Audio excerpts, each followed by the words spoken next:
Jai, I'll start with you. Is it starting to feel real now? Round one's just around the corner.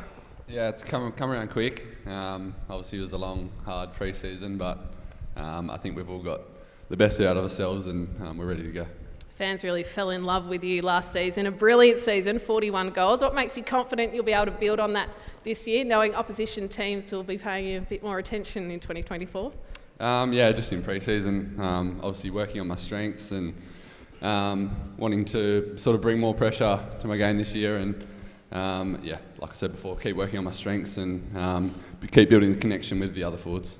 Watching the local news the other night, saw a little one-on-one session between yourself and Matthew Pavlich. What did you take away from the club great? Yeah, no, he's obviously a great asset to sort of link into, and obviously he keeps around the boys, and it was good to chat to him and sort of pick things from his game, and he's a good guy to link into. Michael, you backing Jai to go to another level this year? He looks like he's put on a bit of size. Yeah, he's come back in pretty good nick in the off season, and the boys let him know about it. He loves it too. So it'd be good to have him coming up against the best key backs in the comp, and I guess it'll be good learnings for him, and see where he's up to. What about yourself, entering your 5th AFL season? How do you feel on the eve of round one compared to previous years? Yeah, very confident. The boys have been hitting hard on the track each session, and the vibes are pretty awesome around the club. And our intra-club on last Friday was pretty intense, and hopefully we can take that into this weekend in round one as well against Brisbane, so looking forward to it. Fans love your tricks and flips. You got anything new and cool in store for us this year? I'm not too sure yet. Cooper Simpson actually come up to me the other day and suggested a few dance moves and things like that, and take some inspo off the American sport, so stay tuned. So you've taken that on board? We'll wait and see. Okay, Stay tuned. Josh, how's the forward group been tracking from your perspective this pre-season? Yeah, really good. I think it's exciting. Starting to get down to the fine-tune end of what's been a really tough period, and a little bit sick of playing on the captain and the other backs. It's good to be able to get out there and wrestle someone else this week. What are some of your personal objectives for this season, on top of team success, of course? Just consistently performing and doing my best every week, and helping these two and everyone else that's standing up here with us, and just consistently showing up and fronting up. Well, that's all we ask. Good luck to all three of you. Ladies and gentlemen, please a round of applause for our fantastic forward group. I now invite Nat Fyfe and Sean Darcy for a quick chat in the middle of the stage.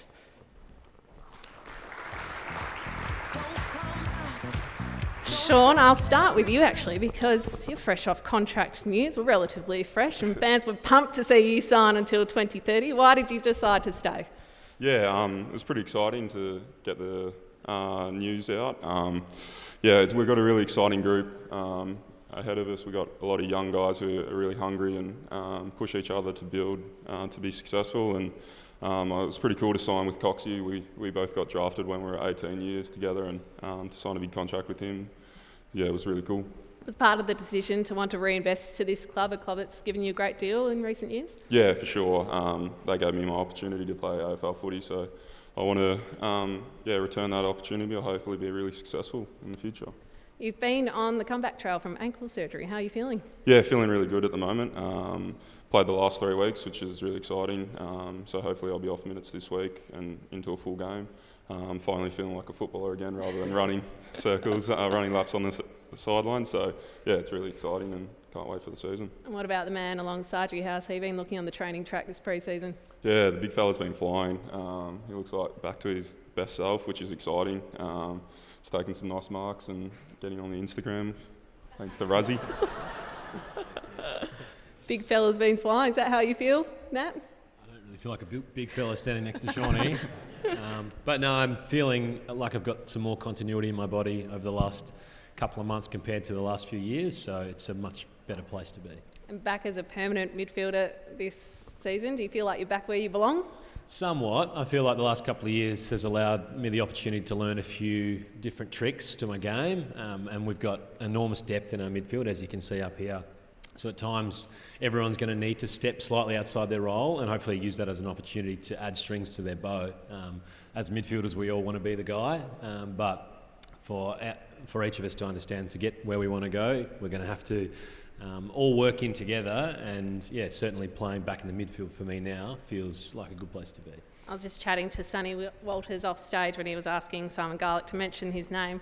And he was mentioning that it was his 16th AFL pre-season. I think it's been your 15th AFL pre-season. Can you believe it? Yes, those numbers are accurate, and I'm very grateful for Sonny that he's still the oldest head in the room.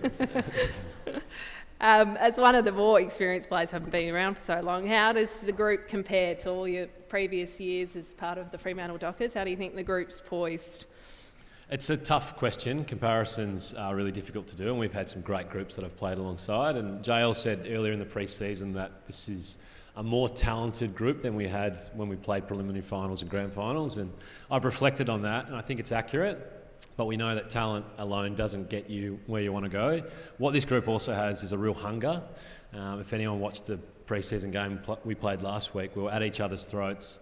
The competitiveness was really high. So we've drafted well, we've got good character and calibre, but these guys are dog hungry. And as far as groups that I've played alongside, it's one of the best I've been a part of. Oh, that's so nice to hear, but also it's so exciting to hear. But you speak of that dog hunger. It has been a bit of a conversation coming out of your match. There was a bit of a fieriness on the field. What do you think's fueled that? I think we just get kind of agitated playing against each other so much. And as I said, competitiveness for spots. I mean, Andy clipped me the other day, had to tell me to pull my head in. I think Matt Taberner and Jordan Clark had a bit of a go at each other, which is healthy and shows how competitive we are for spots. And then we all had a few beers later that night and sorted everything out. So that healthy competition is a good thing to have.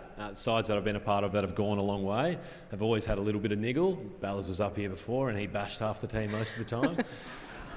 So I think we're delicately poised, but I'm also really grateful that we get to rip into an opposition and not each other this weekend. So you can confirm you all like each other. You've just got those competitive juices flowing. That's what we want to hear 3 weeks out from round one.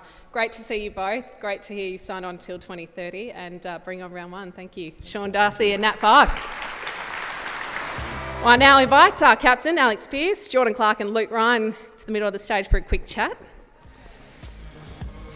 Alex, hello. How are you feeling heading into your second season as captain? I imagine there were a lot of captain firsts last year, but you're all across it now. You know what's in store.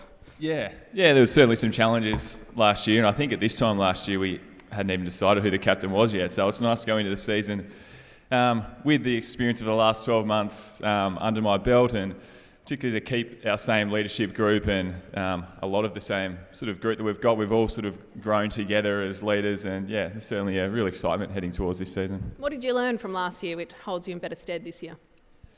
I think I learned to sort of utilise those around me a little bit better, not to try and take on too much. I've got a really great group around me, particularly Caleb and Andy as the vices and the rest of the leadership group, and to have guys like Fifey and Sonny within the playing group still to give advice and help me along the way. So I'll certainly lean on those guys when the challenges and the bumps come through the season, which there's always plenty. Can you take us inside the leadership group? What conversations have been like over the past 6 months? Obviously coming off a disappointing season, but trying to put that behind you and then embark on this summer period, which for all reports has gone swimmingly for the club. Yeah, obviously a lot of our effort has gone into this pre-season, making sure that we attack it with a real intensity and get the most out of every session and every day that we're at the club. And I think we've really done that, and it's shown the last few weeks when we've gone into our intra-clubs that it's been really fierce competition for spots, which is always good and has sometimes got to be uncomfortable because it gets a bit narky out there, and Clarkie tries to fight a few of his teammates every now and then, but we love that, and that's why we love playing with him. And I'll just echo what some of the guys have said, that we're just that excited to play some opposition this week and be one step closer to that first game against Brizzy. How far do you think this group can go in 2024? There's no ceilings on this group. What we've delivered during the pre-season gives me and all of us a lot of confidence that we can really compete and be there at the business end of the year. Jordan, I heard you speak about last season and feeling somewhat disappointed with how it all ended, but you wanted to knuckle down this pre-season, and that you have. How are you feeling, and how are you feeling about the group? Yeah, That's a good captain right there. I suppose it was, from an individual point of view, I obviously wanted to go away after last year and tidy up a few things, but I think it's been a mindset of the whole group, to be honest with you. And like Alex has touched on, we've sort of come back and it's been very competitive at training, and everyone's looked to put their best foot forward, and a number of people have improved. So I wouldn't say just from an individual point of view that it's been just me. I think it's been a collective sort of mindset, so it's been great. You've been liking that fiery nature at training? Yeah, I think a few of the boys put a bit of mayo on it, but it's certainly been on show the last couple of weeks, so that's how I like to play my footy, so it's been good. How do you and your fellow defenders prepare for what's coming your way this year? I mean, every season we see different sort of strategies and tactics being played. How do you prepare for the attacks coming your way in 2024? Well, we're lucky we got Matthew Boyd and Tendai Mzungu as our backs coaches, and they do a lot of work for us, with coding stuff and getting clips for us to go over, and probably watching a bit of vision of the oppo we're coming up on. And then obviously you've got a lot of resources around you, and the older boys who have played against these players for a long time. So getting their thoughts, their opinions, ways that they've found has worked against other players, and sort of just combining it all together, and how it's going to suit you, and just probably take 2 or 3 things and run with it, see if it works. Let's hope it does. Luke, entering your 8th season at the club, how would you describe the competitive nature around the place compared to the previous seasons? Yeah, it's been pretty good. Clarkie's always fiery down back. It's really good. But yeah, the boys have had a really hot crack, and as the boys said, we can't wait to face opposition. But yeah, the last inter-club was really, really good footy. It was high intensity. Boys were at each other. It was really good, good prep for round 1. So we're looking forward to it. Is there anyone in particular who's caught your eye on the training track? Someone you can give a little shout out to in front of the 700 odd guests in the room? Yeah, probably the big fella next to me. He's gone really well. He's pre-season's probably been the best on track, I thought, for a while now. And little Cooper Simpson, he's showed a little bit of talent. Well, not a little bit, a fair bit of talent, I should say. It's only because he's a little boy, but no, he showed a fair bit, and I'm excited to see what he can do for the future. He's really crafty, and he's actually pretty hard to play on, so I'm looking forward to see what he can do. And obviously got a few dance moves as well. He's been preparing for Michael Frederick, so we'll wait and see. Hey boys, great to chat. Good luck this year, and thanks again for being here this morning, ladies and gentlemen. Our backs for 2024.